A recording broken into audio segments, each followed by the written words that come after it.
This podcast is sponsored by Phaselaw. Picture this: a data subject access request has just landed on your desk. You've got 30 days to go through 40,000 documents across email, Slack, and 3 shared drives. And your review process is Adobe Acrobat and a lot of coffee. Sound familiar? That's the problem Phaselaw solves. It's the platform purpose-built for document disclosures, subject access requests, FOI, the lot. So instead of redacting PDFs one by one or forcing litigation software to do a job it wasn't designed for, with Phaselaw, you get collection, review, and redaction in one workflow built around the 1-month clock. Teams across EMEA are using it to cut response times from weeks to days. And for Guardians of Data listeners, Phaselaw is offering a 2-month free trial. Run it on live requests, see what it does to your backlog, and decide from there. No card, no commitment. Head to phase.law/guardians to claim your free trial. That's phase.law/guardians.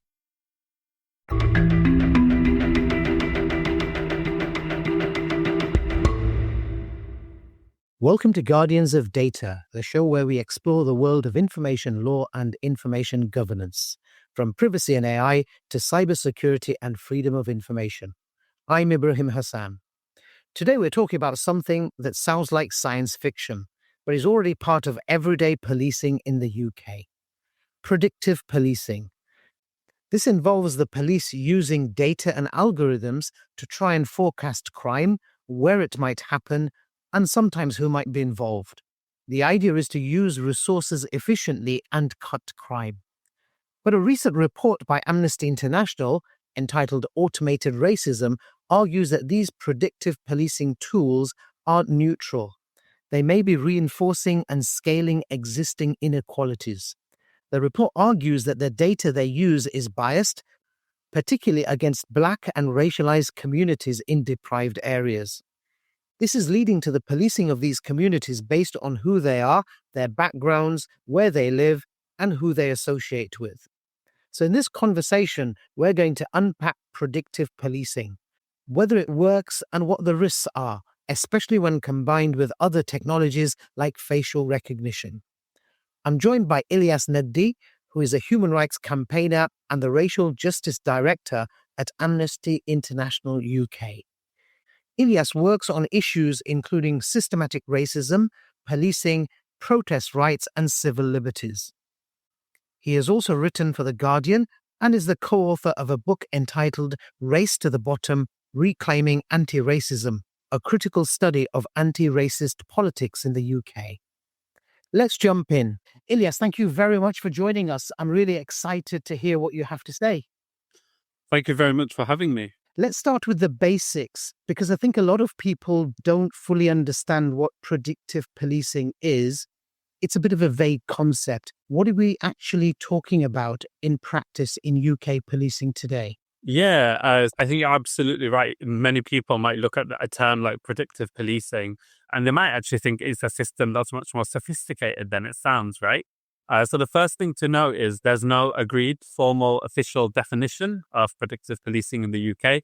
There's not even a definition that's sort of widely agreed upon. When you look at the term itself, it asserts that there's a predictive function that's being carried out, and our research sort of disputes that. But as Amnesty International, we describe predictive policing systems as computer programs that use data, algorithmic models to assess the risk that a crime will be committed. So there's two main types of predictive policing systems that are used by forces in the UK today. So one is person-based predictive policing, and that's assessing or calculating a risk score that someone's going to be a victim or a perpetrator of a crime. And the second is place-based predictive policing, and that's assessing that a location will be the site of a future crime. So those are the two sort of systems that exist. Can you walk me through a concrete example, Ilyas? What kind of data goes into one of these systems and what are the outputs? So one of the examples that we talk about in the report is a place-based predictive policing system, which is the West Midlands Police knife crime prediction tool that's been in use for a number of years. The force says that the aim of that system is to predict where and how often knife crime might take place. So it uses historic data and trends from the last 20 years from existing police data, and it divides the location into sort of 1 kilometer square grids on the computer system. And then they identify places for police patrols. And these areas are smaller than sort of a council award. You're looking at streets or a few streets. And what we found and what's been clear is actually where police are carrying out enforcement actions are in places around like Soho Road and Lozells in Birmingham, following predictions from the system. And those are areas with higher numbers of ethnic minority communities, racialized communities compared to the rest of Birmingham. And it's also one of the most deprived areas in the city. When you look at an outcome of a system like that, what West Midlands Police have themselves acknowledged is it has predicted knife crime correctly less than 1 in 5 times. So it's been incorrect sort of more than 4 in 5 times. What's happened in the West Midlands Police area in the time that this system was in use is there's been disproportionate numbers of stop and search of Black and Asian people compared to their white counterparts in those areas. There's been particularly higher levels of suspicionless stop and search, so Section 60 stop and searches in those areas.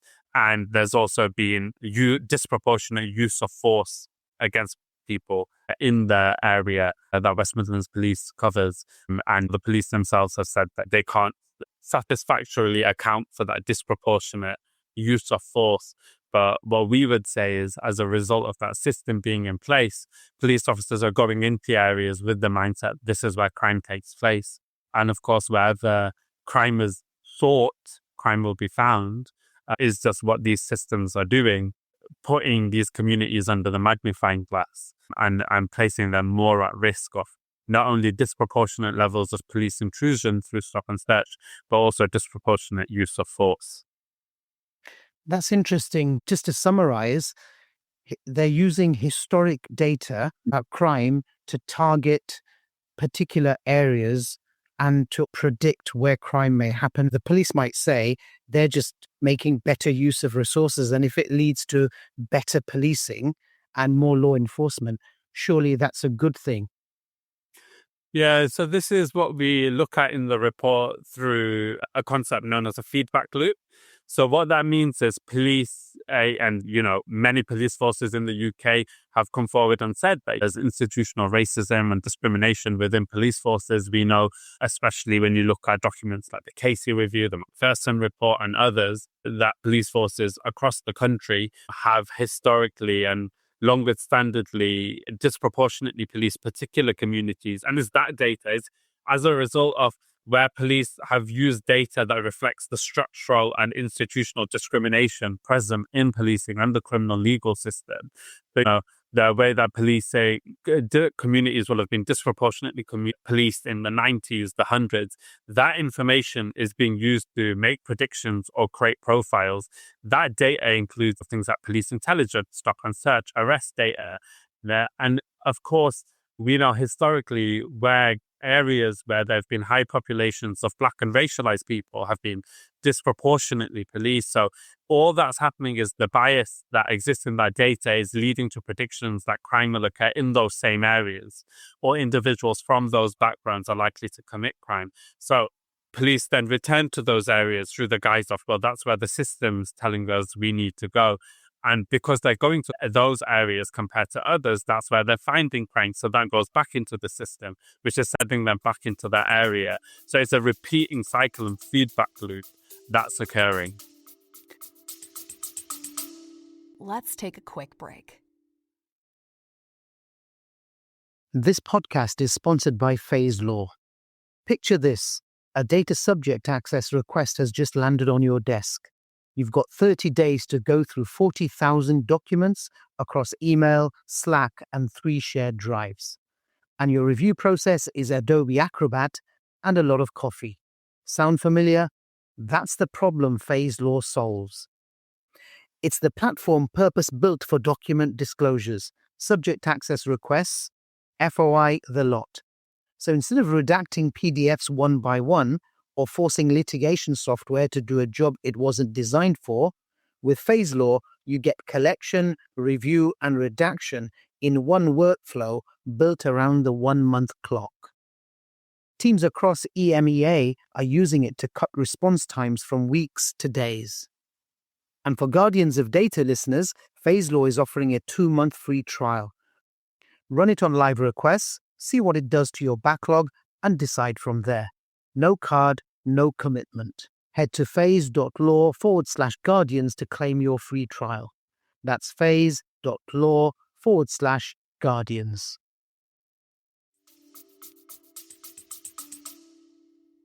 Some of those messages are going to really resonate with our listeners, a number of whom are data protection and privacy practitioners. The idea that historical data is being used to feed into a system to make decisions about the future.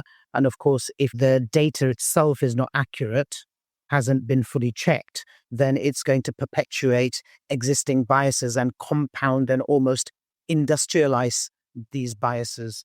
Is there any evidence that AI is being used in this system as well? So in terms of AI specifically, it wasn't like a major feature of the research report. So I don't know if I could speak to that fully. Sure. We know that particularly government proposals over recent years have really pushed with the idea of utilizing AI increasingly within not only policing, but also other areas of the criminal justice system and more widely across the public sector as well. There is like some stuff which crosses over, but it wasn't like a major feature of the research report. But I suppose we can predict that AI will soon feature in these systems. And so that will perpetuate even more bias and even more disproportionate impact on certain communities. Yeah, absolutely. I think we can, with reasonable confidence, when looking at the systems that are in place already and the outcomes they're having, say that it is very likely that the use of AI in these systems is going to continue this sort of compounding cycle of discrimination that's felt by communities and individuals within those. And the other thing that not only AI introduces, but what is currently the situation as well, is just the lack of regulation. In so many areas, there is an open acceptance that legislation just has not managed to keep up with advances, whether that's within social media, in AI, and in other things. And I think predictive policing is a prime example of an absolute absence of regulation. And just to clarify, Ilyas, are these systems mainly being used to predict places, or is there evidence to suggest that they're being used to target individuals as well? Yeah, so I mentioned that there's sort of two types of systems earlier. So there's a place-based and the people-based. So one of the examples of a people-based predictive policing system is one that's used by Avon and Somerset Police called ClickSense. And that through the ClickSense platform, including the system, the Offender Management app, which is designed to monitor risk levels of offenders. And this operates similar to, your listeners might be familiar with, one of the most famous examples is the Metropolitan Police's Gangs Matrix. And the Offender Management app, in use in Avon and Somerset Police Force area, uses historical data from police recorded crimes to profile people linked as an offender to crime. And what it does is it gives you a score between 0 and 100 to create an individual sort of risk score and harm score. But the force defines an offender or being linked to crime as including things like, for example, just being a suspect or even a possible suspect, or being issued a fixed penalty, having a community resolution or restorative justice outcome, being given a youth or adult warning or caution, or even if there's insufficient evidence. All of those things contribute to your risk score. And what we know in terms of the way that that particular system works is if your risk score is over 70, it's classed as high. If it's 40 or more, it's medium, and if it's below that, it's 4. I think quite often a misconception around these systems is, we're talking about targeted. This is targeted at specific people.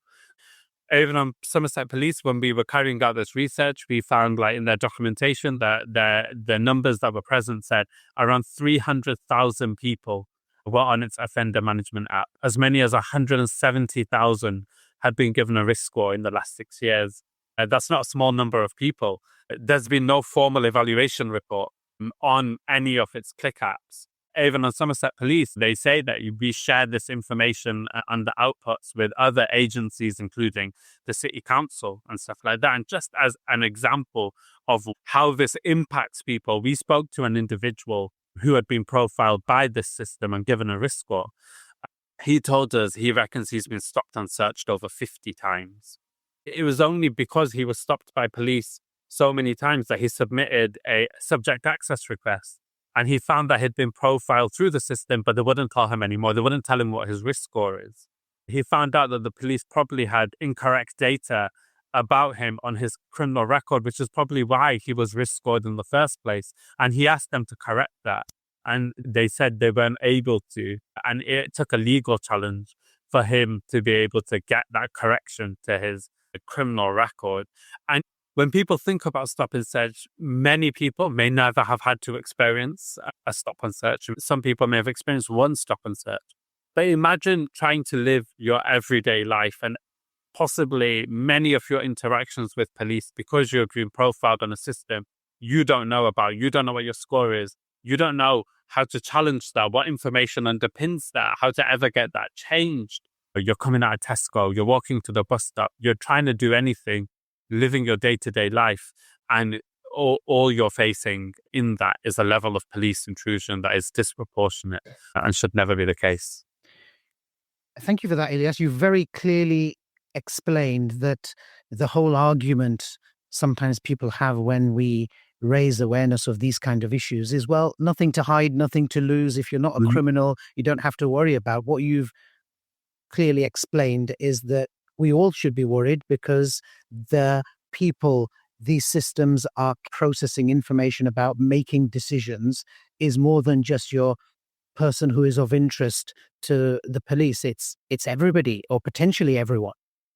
Absolutely. These technologies and these systems aren't just used in big cities. In our research, we concluded that almost 3/4 at the time when we published of UK police forces are using data-driven systems such as these ones. And the use of these approaches is influencing decisions in policing and the criminal legal system, and also impacting people's access to essential services. We're not talking about small parts of the country. We're talking about the overwhelming majority of the country where police have either historically used or are currently using predictive policing systems. And I think one of the points that you made there is around people thinking about the idea that if they have nothing to hide, that they can be transparent about the way that they live their lives. I would flip that argument a little bit, and I would say that there's a significant lack of transparency around police use of predictive policing systems in the UK. Most people don't even know about their use in policing. And most people think of systems like this when they're thinking of like sci-fi movies or Minority Report or something. But they don't think about the fact that systems like this are used in policing and the impact that has on where they live, how they're affected or targeted. People don't know if they are ever stopped and searched by police, it's as a result of a predictive profiling or risk assessment system. They don't know if they ever find out that they've got a score, how they would challenge it. Quite often what we found is when people do try to seek information, they're met with legal refusals, exemptions, rebuttals, and things like that. So there's a significant lack of transparency, which is particularly worrying given the lack of regulation. I agree. The lack of transparency is of concern. I was reading recently that the pressure group Statewatch used the Freedom of Information Act to discover that the UK government is developing a murder prediction program. Minister of Justice hopes that the project will boost public safety, but of course, campaigners say that it's chilling and dystopian.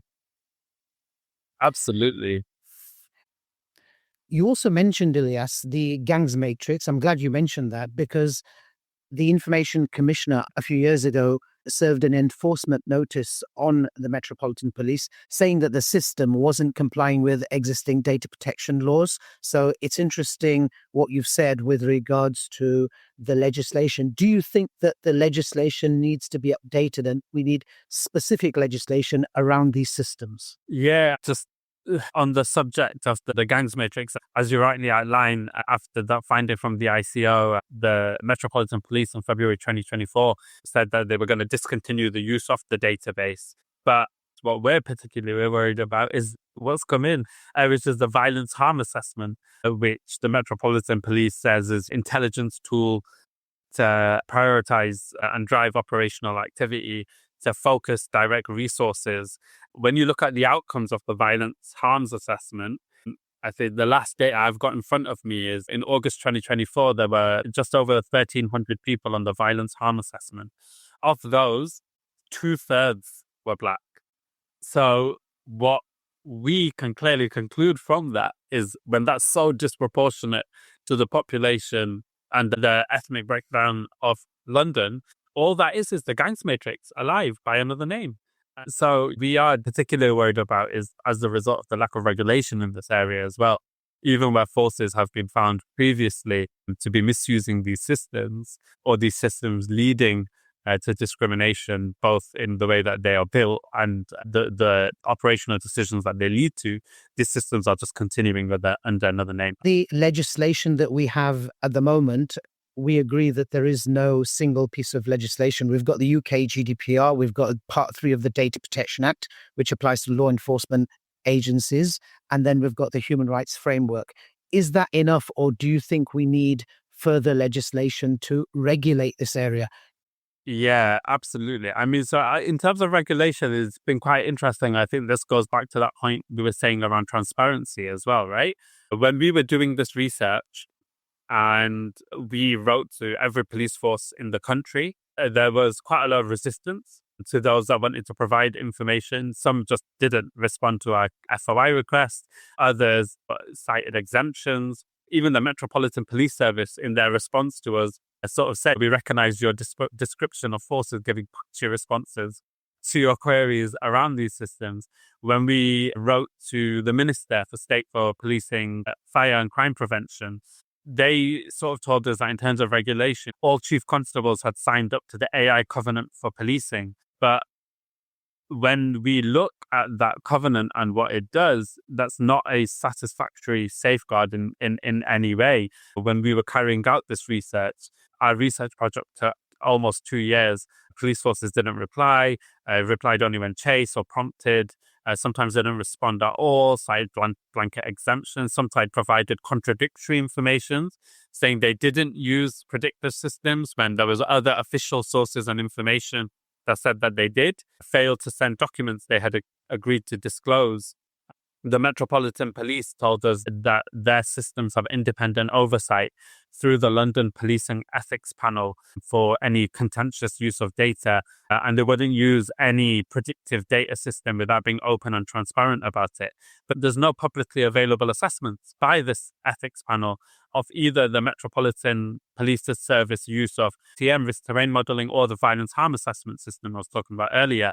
There's no mention of the policing ethics panel in the data protection impact assessments or equality impact assessments completed by the force in relation to either system. Again, when we wrote to the minister, one of the things that was cited to us is the algorithmic transparency standard, which was created by the Central Digital and Data Office and the Centre for Data Ethics and Innovation as part of the National Data Strategy. And the aim of that is so public sector organizations can provide clear information about algorithms they are using to support decisions and where they may have an effect on the public. These systems would demonstratively fall into that category.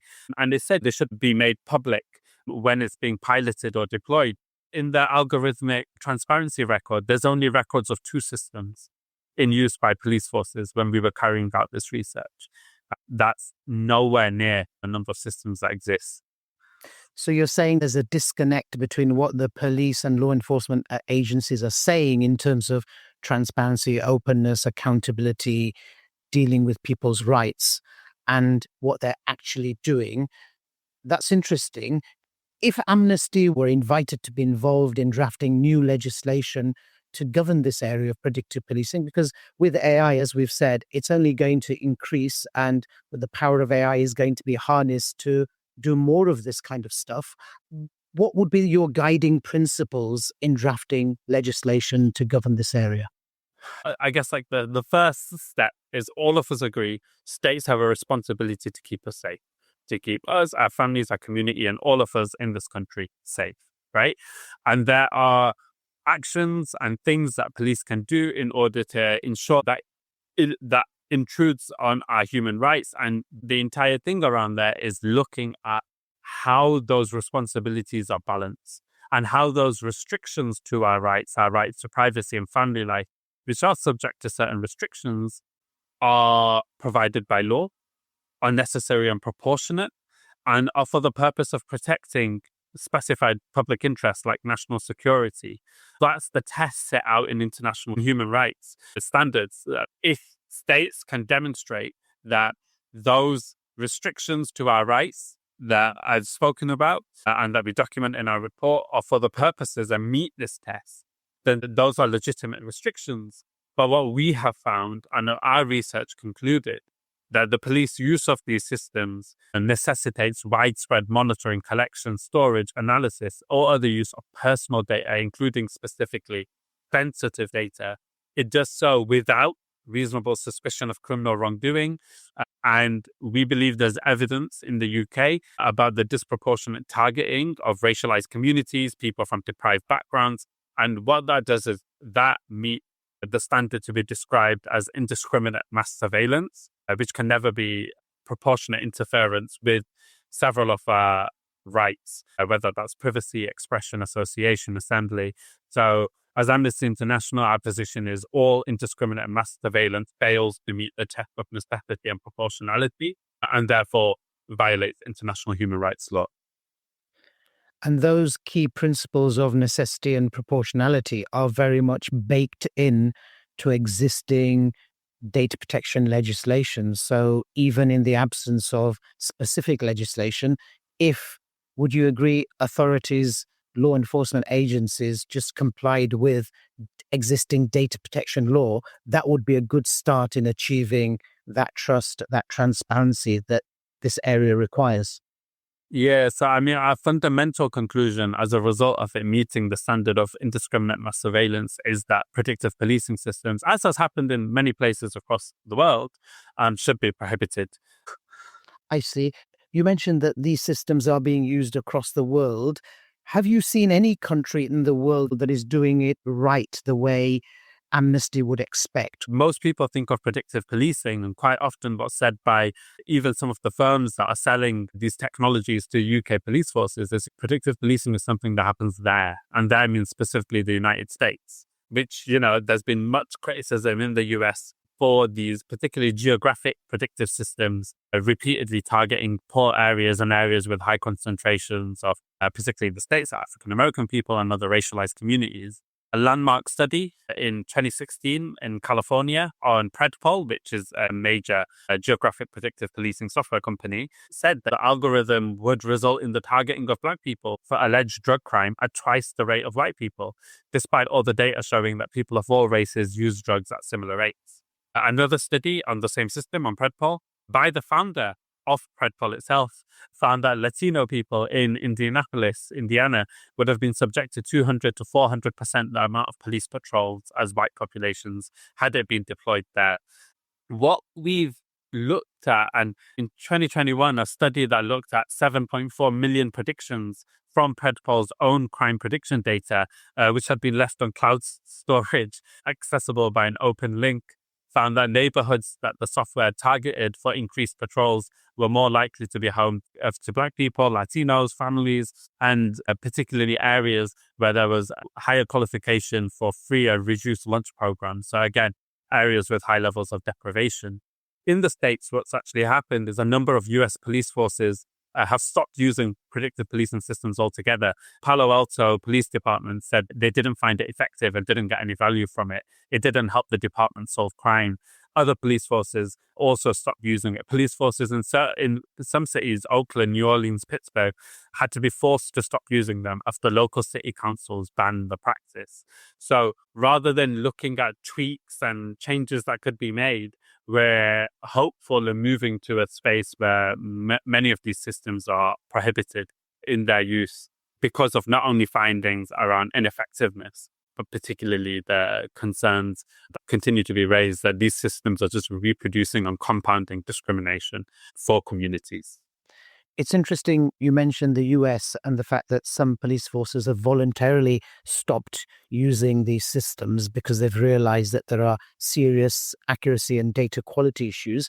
Do you think there's a greater need to raise awareness of those issues amongst the police here in the UK to get them to fully understand the difficulties and to hopefully voluntarily stop using these systems if they are going to have an impact, not just on service delivery, but also the trust of the people? Because in the end, in the UK, we rely on policing by consent, don't we? If we lose the consent of the public and the trust, then it's going to make law enforcement more difficult.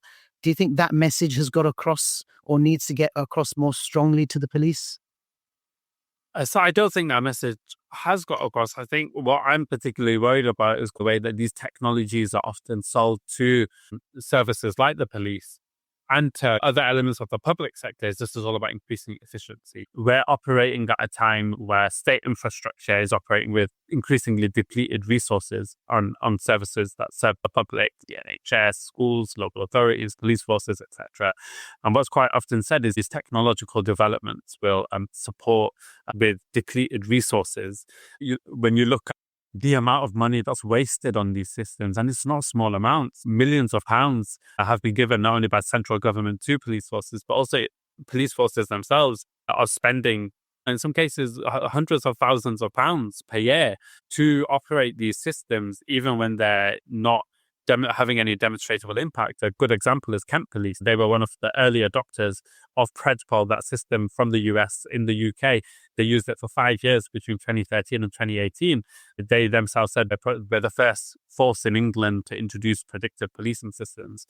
Internal evaluation in 2014 said that it was costing the force about £100,000 a year. And the same evaluation said the results did not show an overall drop in crime for the force. At the end, in 2018, Kent Police stopped using the system as they said it was challenging to prove whether it had even helped the police reduce crime.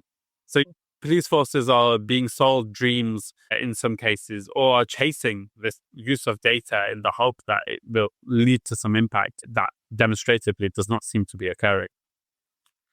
That's fascinating, Ilyas. Thank you for that. Just finally, I want to widen the lens a little bit. Because predictive policing isn't the only technology being used. We're seeing increasing deployment of live facial recognition. Recently, Big Brother Watch lost a challenge to the use of facial recognition by Metropolitan Police. When you combine prediction with real-time identification in public places, are we moving towards a form of continuous surveillance? So Amnesty for many years has done research, and we're very public about our opposition to live facial recognition, not only because of the lack of regulation in the UK and the fact that it violates several rights, but also the angle where it's demonstratively, and I think even previously the Home Office themselves have concluded that the outcomes from live facial recognition pilots and the way that those systems operate discriminate against particular communities and have less accuracy, particularly with racialized communities and especially Black people.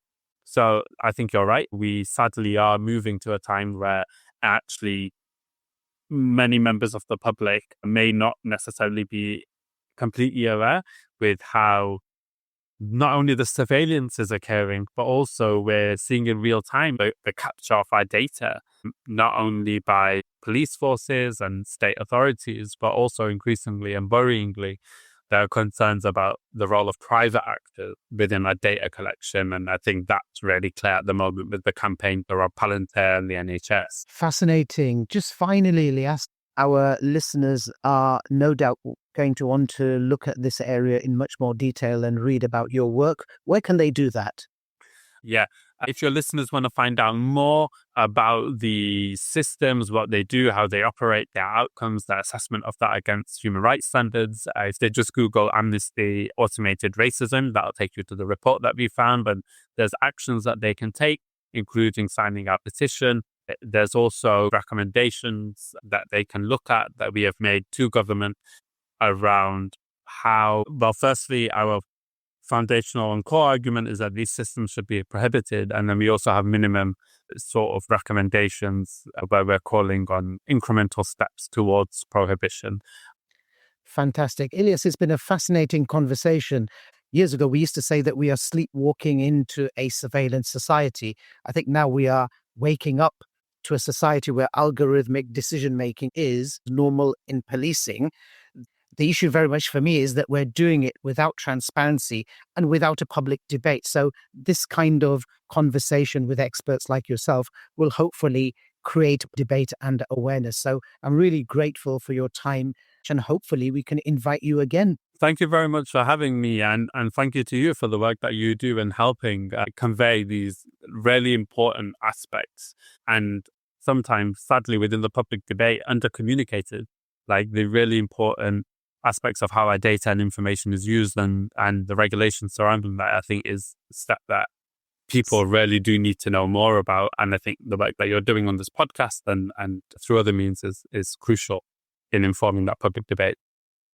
That's all for today's episode of Guardians of Data. Once again, a huge thank you to Ilyas Nagdee for sharing his insights. We've learned that predictive policing isn't some distant or experimental idea.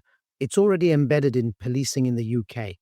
It promises efficiency and objectivity, but as we've heard, the systems are built on historical policing data that can reflect and reinforce existing inequalities.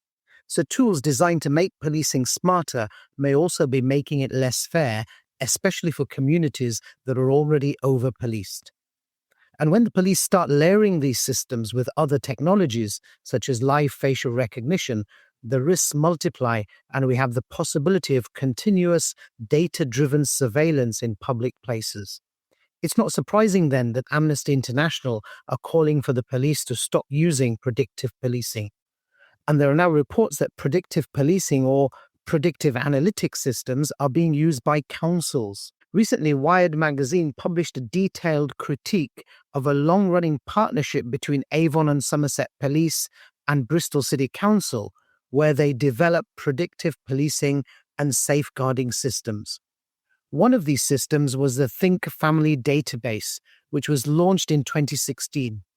According to Wired magazine, the database brought together information held by multiple public bodies, creating records covering 500,000 Bristol residents.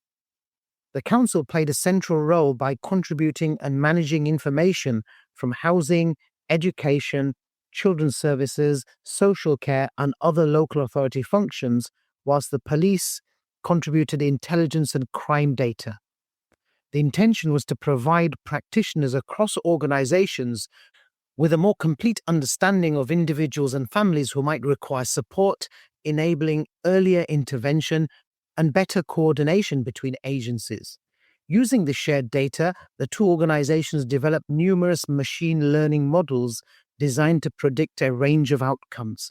These included identifying people considered at greater risk of offending, becoming victims of crime, going missing, or failing to appear in court. Other models sought to identify children who might be vulnerable to criminal or sexual exploitation.